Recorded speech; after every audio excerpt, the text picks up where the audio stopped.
जय हिंद साथियों, अपना ऑनलाइन क्लास में हम हिंदी साहित्य रस पर आधारित प्रश्नों को लेकर के उपस्थित हैं। पहला प्रश्न है, किस रस का स्थायी भाव जुगुप्सा है? तो आप लोग जानते हैं जुगुप्सा का स्थायी भाव रस, तो ये विभत्स रस का स्थायी भाव है। विभत्स रस का स्थायी भाव है तो ये है सी विकल्प, जुगुप्सा। विभत्स रस का स्थायी भाव बी विकल्प जुगुप्सा होता है। जुगुप्सा किस रस का स्थायी भाव है? तो ये विभत्स का है, यानी यहाँ पे ये भी विकल्प सही है।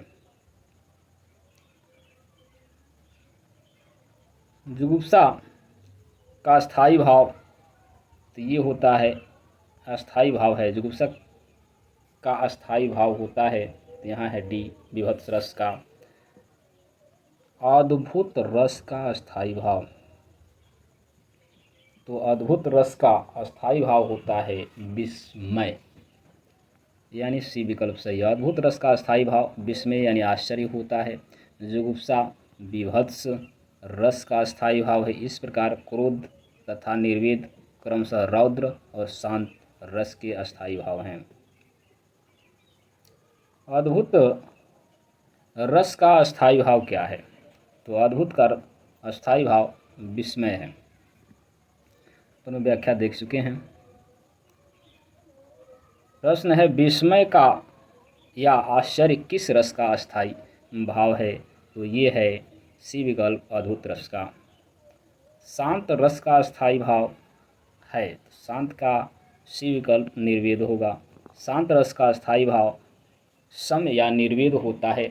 रति का रति शोक और विस्मय क्रमशः श्रृंगार करुण और अद्भुत रस के अस्थायी भाव हैं।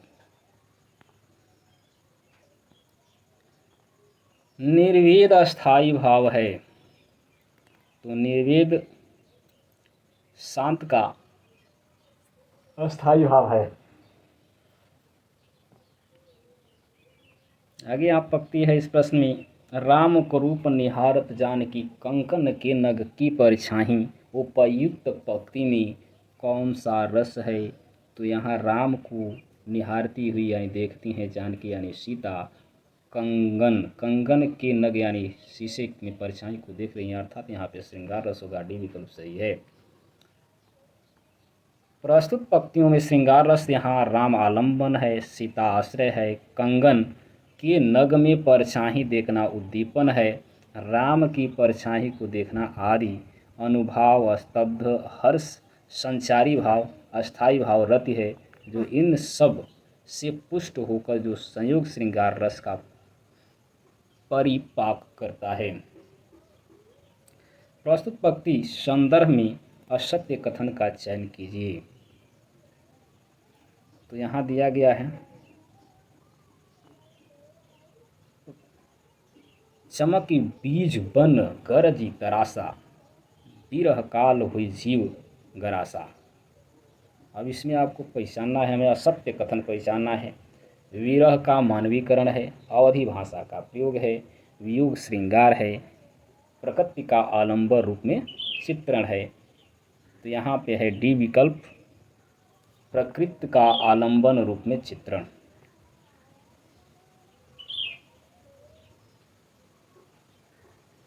व्याख्या है, उपयुक्त का पंक्ति में विरह का मानवीकरण, अवधि भाषा का प्रयोग तथा श्रृंगार का वर्णन मिलता है, जबकि प्रकृति का आलंबन रूप में चित्रण नहीं है।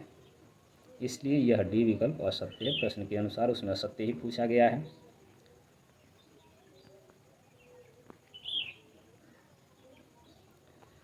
अगला प्रश्न है, तुलसी रघुवर प्रियाश्रम जानी, बैठ विलंबन लव कंटक काढ़े, जानकी नाह को नेह लख्यो, पुलक तनवारी विलोचन बाढ़े।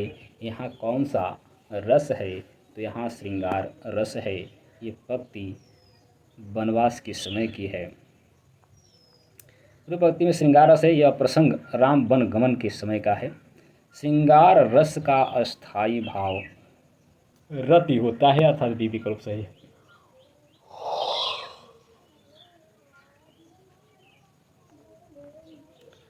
श्रृंगार रस का स्थायी भाव रति प्रेम होता है, जहाँ नायक और नायिका के सौंदर्य तथा प्रेम का वर्णन किया जाता है वहाँ श्रृंगार रस होता है।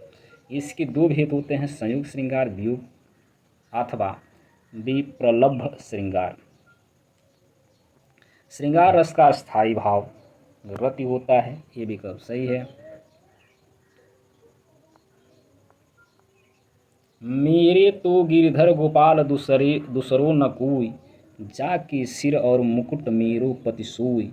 उपयुक्त पंक्ति में कौन सा रस है? तो यहाँ भी श्रृंगार रस है।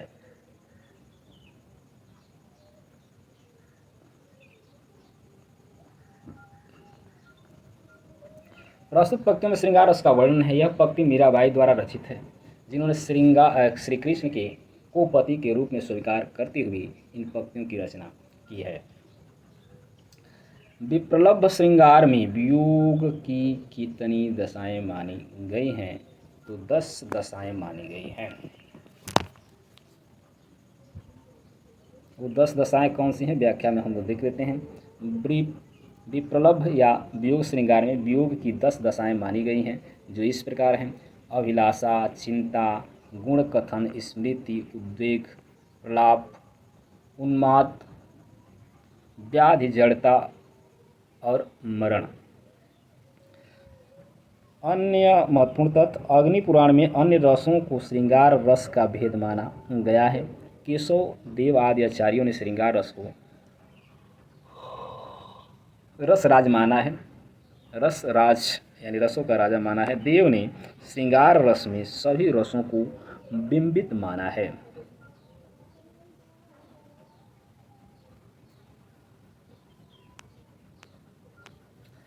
किस रस को रसराज की संज्ञा दी गई है? तो श्रृंगार को सी विकल्प सही है।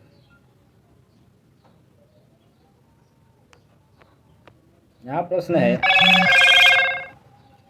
किस रस का संचारी उद्दीपन विभाव बादल की घटाएं, कोयल का बोलना, बसंत ऋतु आदि होते हैं? तो ये है सब श्रृंगार में आते हैं।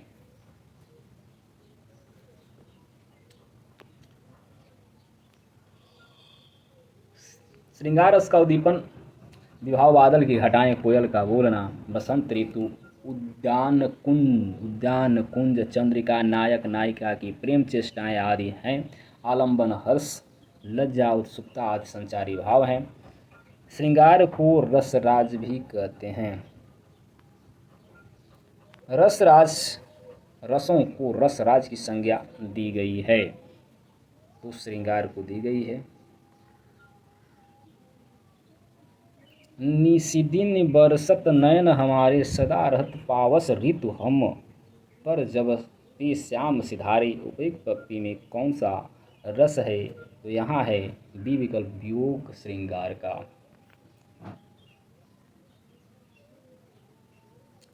व्याख्या पढ़ लेते हैं। पंक्तियों में वियोग श्रृंगार रस का वर्णन किया गया है। उद्धव जब श्री कृष्ण का संदेश लेकर के गोपियों के पास पहुँचते हैं, तब गोपियाँ अपनी बात उनसे कहते हुए कहती हैं कि जब से श्री कृष्ण यहाँ से गए, तब से हमारी आँखों से लगातार आंसू निकल रहे हैं। वर्षा ऋतु की तरह हमारी आँखें सदा भीगी रहती हैं। यहाँ गोपियाँ अपनी प्रेम व्यथा उद्धव से कह रही हैं।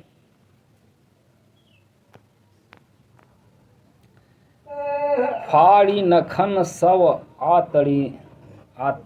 आतड़िन, रुधिर मवाद निकारी, ले पति अपने मुँह खनि पै, हरसी प्रेत गण नारी। उपयुक्त पंक्ति में कौन सा अस्थाई भाव है? तो ये है जुगुप्सा यानी घृणा। उपयुक्त पंक्तियों में विभक्त रस है। अस्थाई भाव जुगुप्सा घृणा है। जहाँ किसी वस्तु, व्यक्ति, स्थान या दृश्य को देखकर घृणा यानी जुगुप्सा मन में उत्पन्न होता है, वहाँ विभत्स रस होता है। तो आज के लिए इतना ही। पुनः अगली वीडियो में इसके आगे के प्रश्न लेकर के उपस्थित होंगे। तब तक वीडियो को लाइक और शेयर करें। धन्यवाद।